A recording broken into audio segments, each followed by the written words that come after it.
का ये लेक्चर हम कैरेक्टरिस्टिक्स ऑफ केसी पे कर रहे हैं। कैरेक्टरिस्टिक्स ऑफ केसी, आज का ये लेक्चर हम कैरेक्टरिस्टिक्स ऑफ केसी पे कर रहे हैं और उसके साथ method to write KC expression पे कर रहे हैं। तो इसका सबसे पहली characteristic, it applied only at equilibrium। ये सिर्फ इक्विलिब्रियम पे अप्लाई होगा, इनिशियल कंसंट्रेशन पे अप्लाई नहीं होगा। ठीक। दूसरा, इट डिपेंड ऑन टेम्परेचर। ये temperature, it depend on temperature, ये टेम्परेचर पर डिपेंड करता है। एक रिएक्शन 25 सेंटीग्रेड पे करोगे तो जो केसी की वैल्यू आ जाएगी, वही रिएक्शन अगर एक 25 सेंटीग्रेड पे करोगे, एक 50 सेंटीग्रेड पे करोगे, एक 0 सेंटीग्रेड पे करोगे, तो इनकी वैल्यू, केसी की वैल्यू में फर्क आ जाएगा, क्योंकि केसी टेम्परेचर डिपेंडेंट है। ठीक। तीसरा,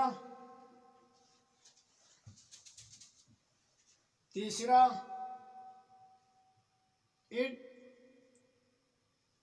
concentration of reactant, it does not depend on initial concentration of reactant। Reactant की इनिशियल कंसंट्रेशन पे डिपेंड नहीं करेगा। यानी कि आप लैब में एक रिएक्शन कर रहे हैं, रिवर्सिबल रिएक्शन, जिसमें आप थोड़ा थोड़ा रिएक्टेंट लेके करोगे, तो जो वैल्यू आ जाएगी, केसी की जो वैल्यू आ जाएगी, वही आप इंडस्ट्री में जाके ज़्यादा कंसंट्रेशन ऑफ रिएक्टेंट लेके करोगे तो वही केसी की वैल्यू आ जाएगी।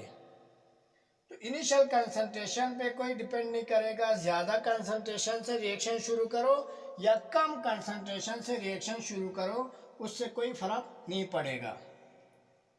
चौथा है, इन केसी concentration of product is taken in numerator and concentration of reactant is taken in denominator। केसी में देखें, केसी एक्सप्रेशन लिखते हुए कंसंट्रेशन ऑफ प्रोडक्ट लोगे, प्रोडक्ट न्यूमरेटर में लोगे, ऊपर लोगे, और कंसंट्रेशन ऑफ रिएक्टेंट डिनोमिनेटर में लोगे, यानी कि नीचे लोगे। ये आपने केसी एक्सप्रेशन में ड्राइव कर चुका है। ठीक। नेक्स्ट देखें, Kc expression is taken according to balance chemical equation. Kc expression balance chemical equation से ही लोगे। मैग्नीट्यूड ऑफ केसी इंडिकेट करता है इक्विलिब्रियम की पोजीशन को। For example, KC greater than 1 हो, केसी लेस देन 1 हो, तो rate of forward reaction fast, rate of forward reaction fast. KC greater than 1 हो तो rate of reverse reaction fast. ठीक। अब हम कुछ इक्वेशंस लेते हैं जिनके केसी एक्सप्रेशंस लिखते हैं।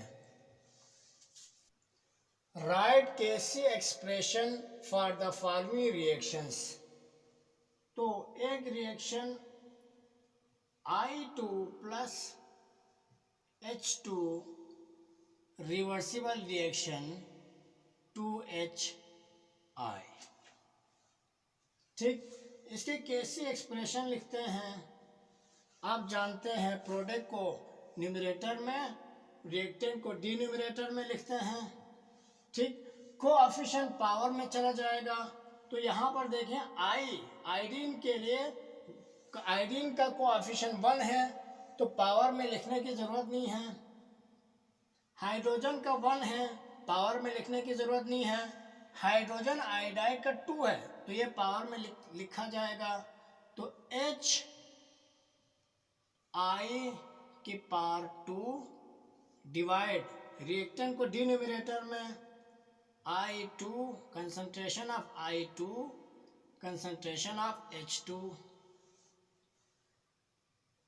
एक और reaction 3H2 plus N2 reversible reaction 2NH3। तो यहाँ पर Kc is equal to product numerator में NH3 की पावर 2 डिवाइड बाई डिनोमिनेटर में रिएक्टेंट H, हाइड्रोजन के कोएफिशिएंट 3 तो पावर 3, नाइट्रोजन के कोएफिशिएंट नहीं है तो 1, तो 1 कोएफिशिएंट लिखने की कोई ज़रूरत नहीं है। एक और रिएक्शन Cl2